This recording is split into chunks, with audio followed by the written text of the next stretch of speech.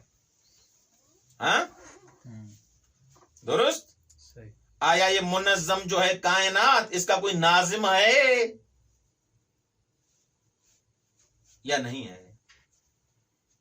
ہر انسان کہے گا کہ وہی اس کا ناظم ہے. اچھا، ناظم وہ جو ہے وہ باشعور ہے یا بی شعور ہے؟ دھماکہ ہے یا نہیں؟ وہ باشعور ہے جو اتنی باشعور چیزوں کو چلا رہا ہے. سسٹمک سارا سسٹم چل رہا ہے، اتنا دقیق نظام چل رہا ہے. وہ باشعور ہے یا بے شعور ہے؟ وہ مدبر ہے، وہ باشعور ہے. ایک فاقد الشیء موتی الشیء ہمیشہ آپ نے پڑھا ہے کہ جس کے پاس کچھ خود نہ ہو دوسروں کو کیا دے گا. خوب. یہ مثلا دیوار آپ کہیں کہ یہ نظام بنا ہے پورا کائنات کا، آپ کہیں گے صحیح، طبیعت صحیح آپ کی. یہ خود فاقد ہے، اس کو شعور نہیں ہے، یہ چل پھر نہیں سکتی، یہ نظام کیسے بنائے گی؟ اچھا خاصا انسان کی عقل کام کرتی ہے، اس کو بنانے کے لیے کتنا ٹائم لگتا ہے کہ ایک کمپیوٹر بنائے، جو بھی ہر انسان کی بس کی بات نہیں ہے. تو یہ پورا کائنات آیا کوئی بے شعور چلائے گا؟ ایسا چلائے گا جو مدبر نہیں ہوگا؟ نہیں، بس یہ ناظم بھی ہے کوئی جو چلا رہا ہے اس نظم کو، اس طبیعت کو، اور وہ مدبر بھی ہے. نتیجہ کیا ہوا آگا کہ اس عالم طبیعت کو کوئی ایسا موجود ہے جس نے نظم دیا ہوا ہے، اور وہ منظم بھی ہے، مدبر بھی ہے، اور باشعور بھی ہے. اسے کہتے ہیں برہان نظم. واضح ہو گیا؟ بس پہلا مقدمہ کیا ہے؟ کل جہان بے عنوان یک کل منظم ہے. یہ پورا جہان یہ کیا ہے؟ منظم ہے. ایک ہی نظام اس پر حکومت کرتا ہے. ستارے پر بھی ایک ہی نظام حکومت کرتا ہے، چاند پر بھی ایک ہی نظام حکومت کرتا ہے، سورج پر بھی ایک حکومت کرتا ہے، انسان پر بھی وہی حاکم ہے، حیوانوں پر بھی وہی حاکم ہے، حیوانوں بھی سب حیوانوں پر وہی حاکم ہے. ایک ہی نظام ہے جو سب پر حاکم ہے. ہمارا نظریہ ہے. یہاں پر 4-5 نظام نہیں ہے. لو کان فیہما آلیہ الا اللہ لفسدتا. وہ کہتا میرا ایسا ہونا چاہیے، وہ کہتا میرا ایسا ہونا چاہیے، وہ کہتا میرا ایسا ہونا چاہیے. ہاں، 2 مولوی مل کے کام کر کے دکھاؤ، پتا چل جائے گا.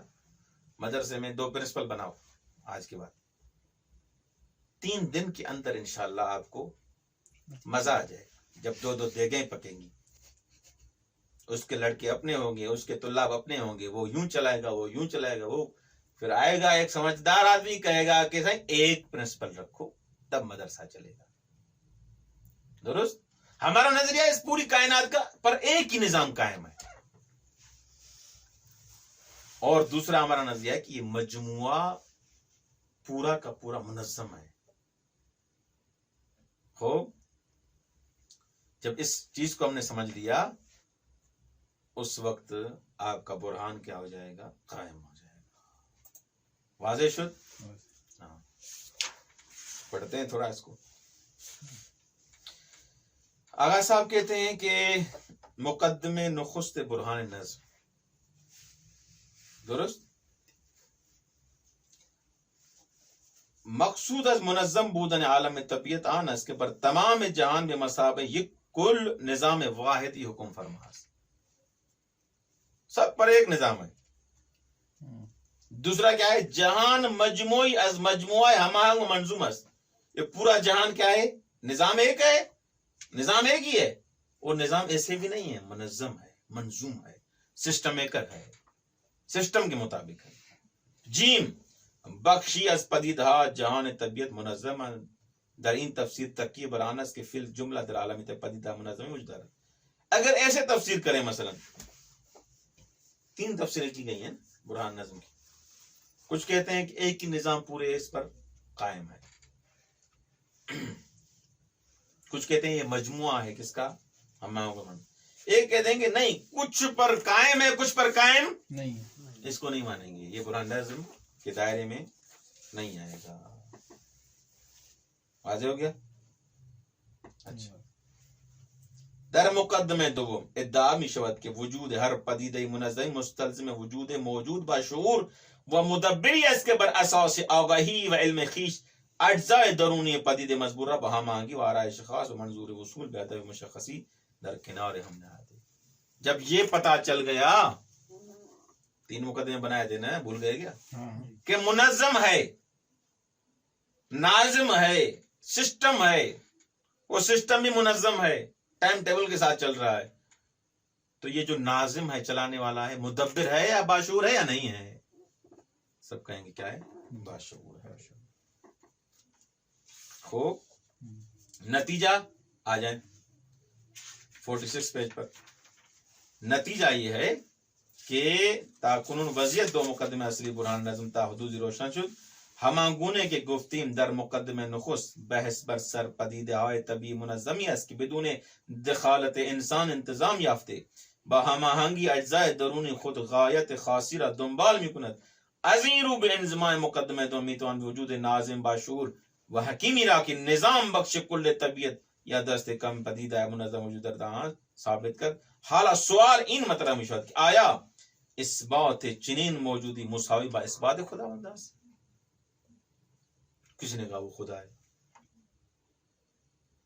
وہ مان لیا کہ منظم ہے جان، مان لیا کہ کوئی چلانے والا ہے، مان لیا کہ وہ منظم ہے، مان لیا کہ وہ مدبر ہے، مان لیا کہ وہ باشعور ہے.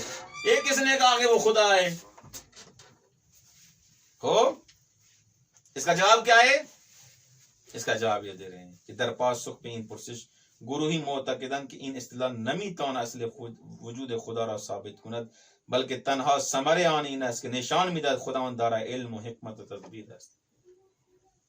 کچھ کہتے ہیں بھائی خدا کا وجود تو ثابت ہے، لیکن اس سے یہ بھی ثابت ہو رہا ہے کیا کہ جو چلا رہا ہے وہ حکیم ہے، وہ مدبر ہے، وہ منظم ہے.